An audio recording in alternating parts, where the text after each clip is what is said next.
Deuxième partie du 5e épisode du podcast Running Knowledge, toujours en compagnie de Eric de la Sablière. Donc la première partie, il faudra checker sur YouTube. Vous pouvez nous suivre en live dès maintenant sur soit le compte Instagram de Eric Gringo Loco ou alors mon Instagram Johnny Frachet MMA. N'hésitez pas à interagir avec nous, on va vous répondre en direct. Je fais des pauses, je coupe la parole et je vous fais un petit shout-out. Et voilà. Donc, on a parlé de la DCC. Maintenant, je veux parler d'un truc vraiment important. La sortie du Joker la semaine prochaine. Ah. Alors, tu m'as donné... N'hésitez pas à donner vos réactions. Ce que vous pensez du Joker, ce personnage. Donnez-nous votre avis sur...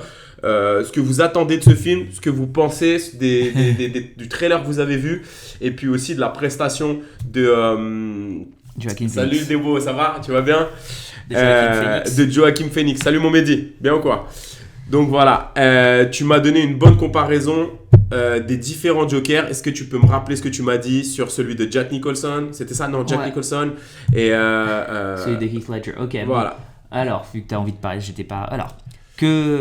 Attention, là, c'est comme le Jiu-Jitsu, hein, c'est un vrai trou si tu m'emmènes dans le cinéma. Bon, non, mais je t'amène dedans. Alors, c'est The Rabbit Hole. On rentre dans le Rabbit Hole du Joker. Le Joker, c'est un personnage qui est intéressant parce que c'est un personnage qui est qui ne change pas. Quand tu dis il ne change pas, tu me l'as expliqué la dernière fois. Je vais t'expliquer maintenant, t'en fais pas. Pour que les gens comprennent ce que tu dis. Et qui est au-delà de la rédemption, ce qui fait que les acteurs qui l'ont joué ont toujours gardé des séquelles. On dit souvent que ça a été une des raisons, une des choses qui a poussé Heath Ledger au suicide. C'est pas uniquement évidemment d'avoir joué le personnage, mais c'est cette espèce de gouffre dans lequel t'emmène le fait de jouer le personnage, aide pas nécessairement quand t'as déjà des problèmes de dépression. Ce qui faisait que quand on avait vu à la télévision, les journalistes allaient voir Jack Nicholson en lui disant est-ce que vous savez qu'Heath Ledger est mort? Sa première réponse, ce qui n'est pas une réponse hyper appropriée, était I warned him, j'avais prévenu. Le Joker, alors si on parle du Joker dans les comics, on en a pour 10 heures, mais on va parler du Joker au cinéma. Le premier Joker qui apparaît réellement au cinéma, le premier Joker qui apparaît vraiment à la télévision, c'est le Joker dans la série avec Adam West, qui est une série très cartoony dans les années 60. Avec le boom, chaboum, voilà, exactement. Fameux... Qui était un petit peu... qui était un personnage, on va dire, pas hyper effrayant, presque un personnage de dessin animé pour plutôt enfants. Plutôt comique. Ouais, voilà. Un méchant comique, voilà. Quoi. Et ensuite, on passe sur le Joker de Jack Nicholson. Tout de suite, il a rehaussé le ton. Le Joker de Jack Nicholson. Juste dans la démarche et tout ça. Le premier Batman de Tim Burton. Et donc est un personnage sombre. Ils ont rajouté 2-3 petites choses, ils ont un peu modifié l'histoire du personnage, mais ils en font quelqu'un de ils en font en gros un gangster fou. On a le Joker de Mark Hamill qui joue Luke Skywalker. Ceux qui savent pas, c'est le Mark Hamill qui joue Luke Skywalker dans la série Star Wars, qui fait la voix du Joker dans le dessin animé de Batman, qui pour beaucoup est la meilleure interprétation de l'histoire de Batman, que ce soit en comique ou au cinéma, qui là est un personnage très dur à sonder, complètement fou. Et on passe ensuite au Joker de Heath Ledger que tout le monde connaît, qui est celui du Dark Knight. Pourquoi je dis que c'est un personnage qui lui est profondément violent? Il y a cette phrase « Some men just want to watch the world burn », certains hommes veulent juste voir le monde brûler. Ce qui est effrayant avec ce personnage, comme je disais, c'est que c'est un personnage qui est inchangeant. C'est un personnage qui est au-delà de toute forme d'arc. La structure narrative, en général, dans un roman, dans un film, dans n'importe quel, on va dire, dans n'importe quel média narratif, c'est de faire un arc. Le personnage commence quelque part, il lui arrive quelque chose et il finit ailleurs. Et c'est ce qui fait qu'on le suit. Le Joker commence à un endroit et finit au même endroit. Je pense que ça doit être très difficile pour un acteur à jouer correctement et ça doit être très lourd. Je vous prends un exemple. Vous allez dire, donne-nous un exemple. Un exemple de ça, c'est vous avez le Joker qui répète déjà à tout le monde dans le Dark Knight. You want to know how I got these scars? Il demande toujours, vous savez où j'ai eu ces cicatrices? Et il invente toujours une nouvelle histoire, on ne sait jamais.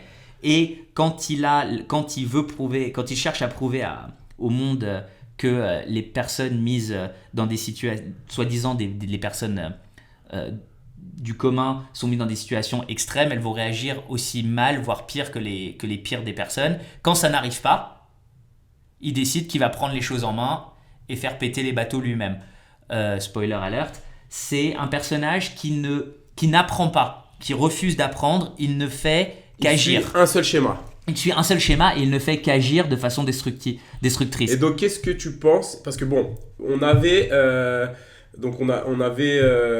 Heath Ledger qui a eu la réputation d'avoir incarné le personnage et de l'avoir limite subi, hein, on peut dire ça, subi pendant tout le reste de sa vie, quoi, jusqu'à sa mort. Ouais. On est d'accord, c'est ça. Hein. On est d'accord. Même dans la vie de tous les jours, apparemment, il continuait à s'habiller en Joker et tout ça. Là, ça c'était voilà, c'est presque un dédoublement de personnalité. Donc là, on a Joaquin Phoenix qui a l'air d'incarner un Joker un peu plus sombre, beaucoup plus sombre, beaucoup plus proche du réel, avec des pathologies qu'on peut retrouver dans la vie de tous les jours. Avec, dans le trailer, on voit déjà le mec qui vient, qui est un peu, qu'on pourrait dire un peu cassos avec sa mère qui est un peu une ouf. Et c'est vrai, hein, c'est ça, hein, dans le trailer. Et puis on voit que c'est un clown qui fait la pub. Des publicités, tu sais, dans les rues là, en tournant une pancarte, etc. Et puis on voit qu'il y a un passage à tabac, il se fait en fait, quand tu regardes de ce que j'ai vu, hein, j'ai pas voulu me spoiler parce que là il donne une explication de sa folie par sa vie, en fait. J'ai vu un ou deux trailers, mais j'ai pas voulu me spoiler sur le scénario ou en ce qui concerne le script, parce que j'ai envie de le voir. C'est un des films que j'attends le plus. Mais d'après ce que j'ai pu glaner, donc on sait que y a un très bon livre que je recommande qui s'appelle Mindhunter sur les inventeurs des méthodes de profiling au FBI. On a un vrai... souvent, les tendances psychopathiques sont liées à une relation difficile avec le parent féminin, donc la mère. On a un personnage qui semble avoir été poussé au bout du rouleau dans une ville qui ressemble beaucoup au New York des années 70, c'est-à-dire un New York qui est très différent du New York que vous avez pu voir si vous y êtes allé récemment. C'est gangster. À l'époque, New York était très dangereux, très sale. C'est le New York de Taxi Driver, c'est le New York de Serpico, c'est le New York de Donnie Brasco. C'était une ville qui était très dangereuse. Le Times Square, un peu Disneyland que vous voyez aujourd'hui, c'était pas à l'époque. Times Square en 1980, c'était que des sex shops et du crack. Donc c'était une autre époque, et c'est cette espèce de ville sans nom qui est plus proche du Détroit d'aujourd'hui. En fait, ça a changé. John Danner, il en parlait parce qu'il travaillait là-bas en sécurité. Il disait ça a changé fin 90, début 2000. Avec le maire Rudolph Giuliani qui a fait une campagne de ménage très controversée aussi, parce que très violente. Hein. On prenait on faisait un truc qui était 3 strikes and you're out, c'est-à-dire au bout de 3 crimes, c'était la prison ferme. Est-ce qu'on peut dire que Gotham, c'est New York? Gotham, c'est clairement... New York et Chicago. Gotham, c'est les pires aspects de New York et Chicago enrobés dans de l'art déco. Dans Detroit.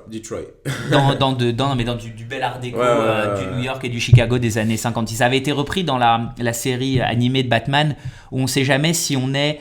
en 2045 ou si on est en 1943 et c'est très ou dans l'entre-deux-guerres, et c'est très intéressant de voir ça parce que c'est l'esthétique de Batman, elle a été très, très marquée, même alors qu'on a eu des films comme The Dark Knight, comme les films de Tim Burton. J'ai l'impression que dans la part des gens, l'esthétique de Batman, en tout cas de ma génération, c'est l'esthétique du dessin animé. Ouais, c'est vrai. Et donc le personnage, est-ce qu'on peut parler d'une malédiction du Joker pour vraiment incarner ce Joker? Et le deuxième truc, quand je parle de malédiction, c'est parce qu'il y en a, j'ai vu que dans les médias ils parlaient beaucoup de ça. Est-ce que ce personnage, au final, quand on le joue, quand on essaie de l'incarner, il révèle pas des tendances dark qu'on a en chacun de nous? Après, les gens adorent parler, c'était comme la malédiction des pharaons, les gens adorent parler de malédiction, les médias, parce que ça fait vendre. Ensuite, c'est bien que si tu fais appel à des acteurs qui ont tendance à être des method actors, c'est-à-dire des acteurs qui suivent cette méthode qui a été popularisée par Marlon Brando pendant l'acteur studio, qui est d'incarner le personnage dans la vie du quotidien.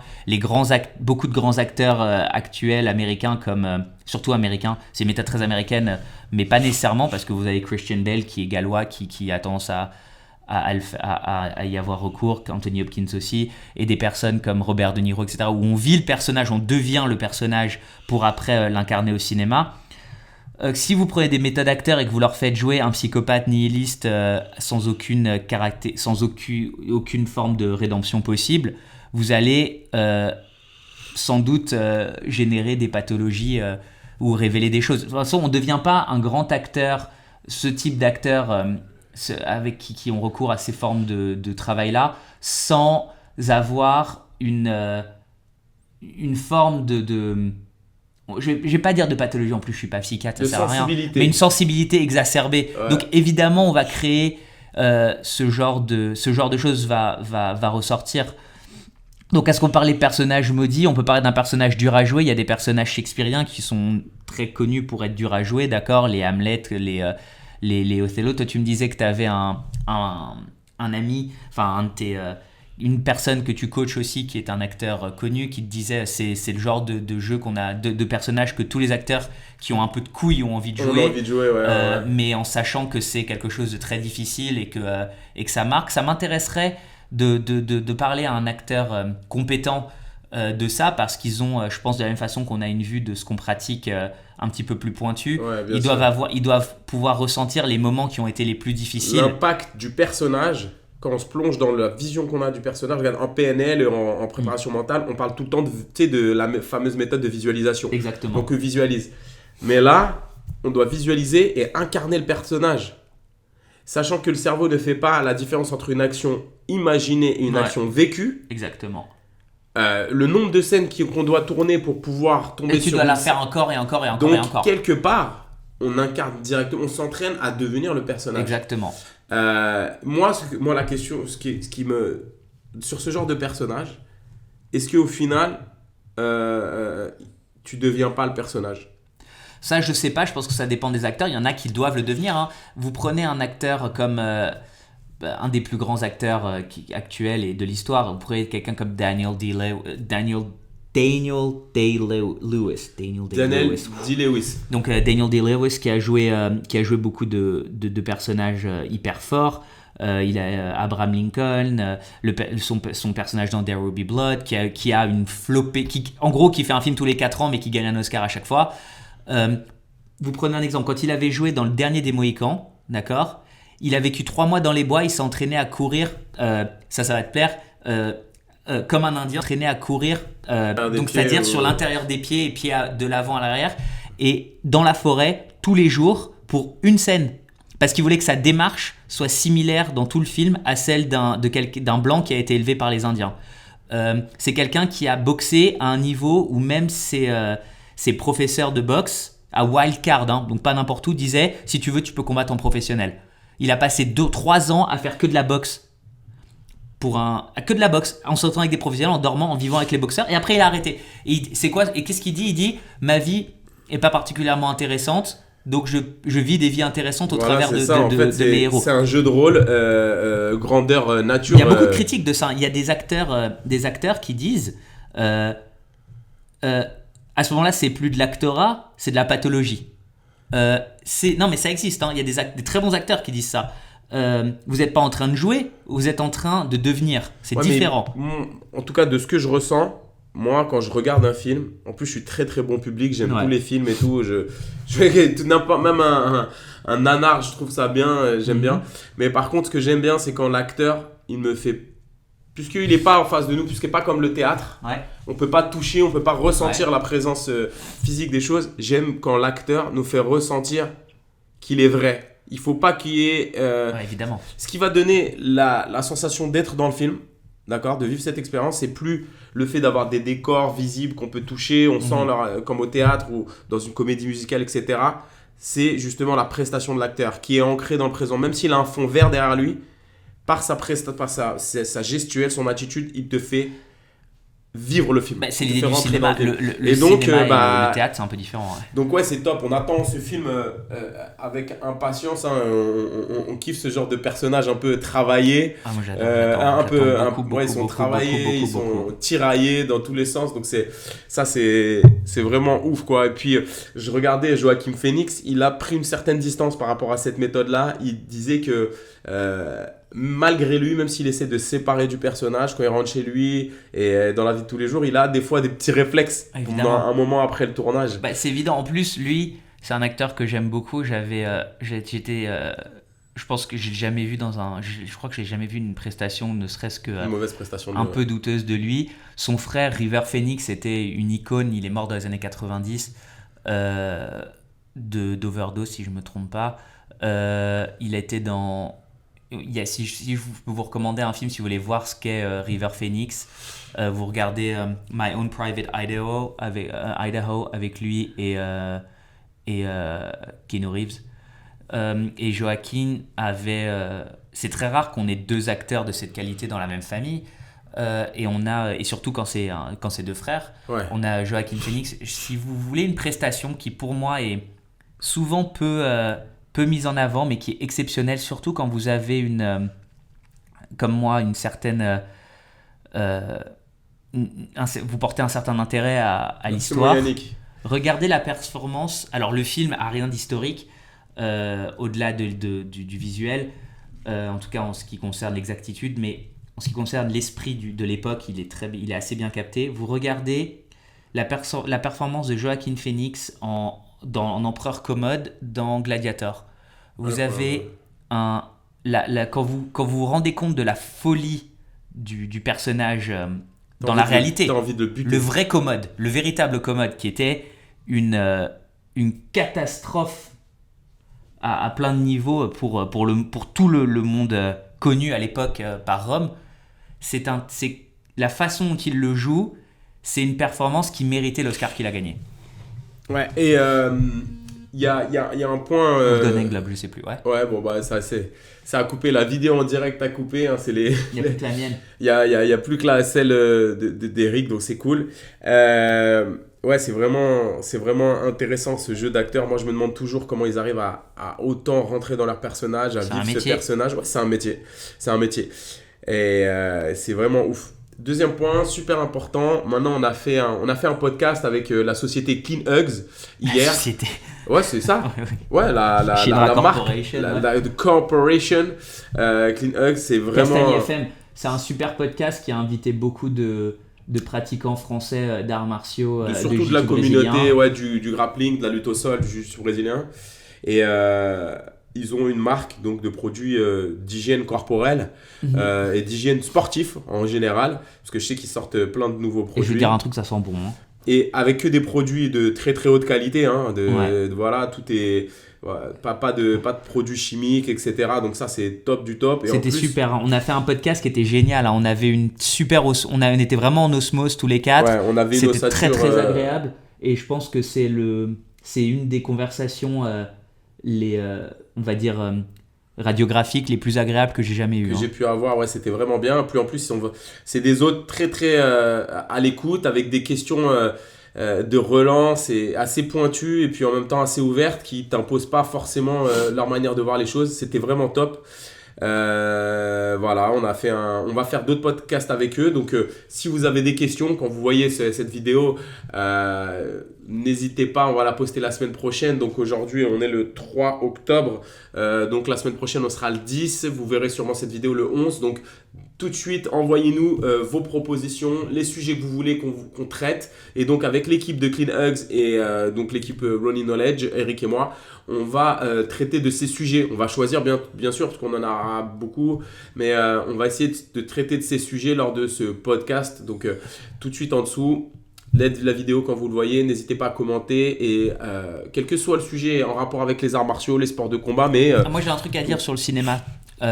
Si vous voulez faire quelque chose de bien pour l'humanité, c'est-à-dire, je suis pas du tout dramatique, mais s'il y a une série si vous êtes fan du cinéma un peu fantasy des années 80, 70, 80, surtout 80, voilà exactement, faites l'effort, et c'est pas un effort, c'est un plaisir, de regarder Dark Crystal sur Netflix. Vous avez vu la voix quand elle change comme ça? Faites-le fort, il est minuit. C'est hyper. La pluie tombe. Dark Crystal sur Netflix. La pluie tombe. C'est hyper important. J'ai mon petit verre de bourbon. C'est des personnes. Je suis assis dans mon canapé et je regarde Dark Crystal. Le travail qui a été fait, l'hommage l'hommage à Smooth Jazz, l'hommage à Jim Henson est génial. C'est des vrais. Il y a un peu d'ordinateur, de CGI, mais c'est principalement des vraies marionnettes. Il y a un documentaire de 2 heures, ça vous n'êtes pas obligé de le regarder, mais si vous êtes comme moi, vous allez le faire. Comme lui, il est passionné complètement. 2 heures de documentaire sur comment ils ont réussi à le faire, comment ils ont dû se battre avec un peu le studio pour finalement pas faire un truc complètement en image de synthèse. C'est plus les gens, alors je sais pas exactement comment les métriques de Netflix fonctionnent, mais plus les gens vont le voir, plus ça encouragera ce cinéma et cet art dont on parlait déjà avant dans d'autres podcasts, de l'effet spécial, on va dire plastique réel à perdurer. Donc je vous engage à le voir. Physique, quoi. Et c'est un super truc à regarder si vous avez des enfants. Si vous voulez, il n'y a pas de scène choquante. Non, c'est le même expert. Il y en a un petit peu, mais comme les films un peu dark qu'on regardait quand on était petit, mais qui étaient des films de famille. Ouais. Donc comme Willow. Si des films comme Willow, L'Histoire sans fin, vous ont laissé des souvenirs de votre enfance et que vous avez envie que vos enfants, vos neveux, vos nièces aient la même expérience, vous avez des heures et des heures avec Dark Crystal toute une saison. On n'est pas sponsorisé par Dark Crystal, je vous dis tout de suite. Crystal veut me sponsoriser, je me déguise en Skeksis. Voilà, ça c'était là. En Skeksis, il a dit, hein, pas autre chose. Ok, shoot out to Clean Hugs. Merci à Clean Hugs pour Castagne FM. Regardez leur podcast, c'est de la bombe atomique. Ils sont super fun. Ils connaissent vraiment, ils savent vraiment de quoi ils parlent. Et allez regarder sur leur site, les produits sont ouf. Ils ont fait ces savons après l'entraînement parce que l'un d'entre eux, je crois que c'est Jérém, il a attrapé un staphylocoque et donc pour éviter ça, après l'entraînement, il a regardé ce qui se faisait et ce qui se faisait n'était pas au top du top. Donc on avait Defense Soap aux États-Unis et lui, il a fait son produit. C'est du produit d'extrême qualité, c'est français, c'est que avec des produits de très très haute qualité. C'est l'esprit des arts martiaux français. Et en plus, c'est l'esprit des arts martiaux. Salle d'armes. Et leur gimmick, leur catchphrase, c'est artiste martial. Ils ont des produits, des vêtements au top du top. Si quelqu'un a un kimono artiste martial bleu foncé en A2, et je lui donne 10 cours particuliers pour son kimono. Et dernière petite chose, Adri, qui est le partenaire Clean Hugs, est aussi un rôliste. C'est-à-dire qu'il joue au jeu de rôle. Quand j'ai sorti mon D20 au milieu du podcast, voilà. Ok, et j'ai une petite surprise aujourd'hui pour Eric. Il ne sait pas. Voilà, donc j'ai eu plusieurs personnes de la communauté des gens qui font du Béour qui m'ont contacté. Et donc, on attend vos invitations. On va venir en Bretagne avec Eric pour aller participer. Pas au courant. Ou dans un club de Béour, on doit aller participer. Il est d'accord, je suis d'accord, donc je vous réponds en direct. Attendez, je sais vraiment pas, t'es sérieux? Et on doit aller participer à un entraînement de Béour. On va faire du Béour? Ouais, et on attend. On va révolutionner, au final, j'ai déjà des idées pour révolutionner le monde du Béour. Ouais, on va faire du Béour. Mais déjà, on doit commencer à pratiquer pour développer. Et donc, on va venir vous voir. Donc, on a eu plusieurs propositions. Et les gars, vous êtes sérieux? Si celle qui correspondra le plus à nos plannings et tout ça, on va venir, attention, je m'appelle Eric de la Sablière, je vais venir avec un blason. Hein. Et donc on va venir, on va filmer ça, on le mettra sur la chaîne YouTube. Donc très bientôt cette année, ou avant décembre j'espère, on attend vos propositions pour venir nous entraîner avec vous et découvrir ce cet art martial français. Art martial, voilà. Je vous remercie, c'est la fin de cette deuxième partie du 5e épisode du podcast Running Knowledge. On est toujours là. N'oubliez pas, pouce en l'air, likez, partagez, commentez. Et suivez-nous sur Castagne FM. À la semaine prochaine et suivez Castagne FM. Ous.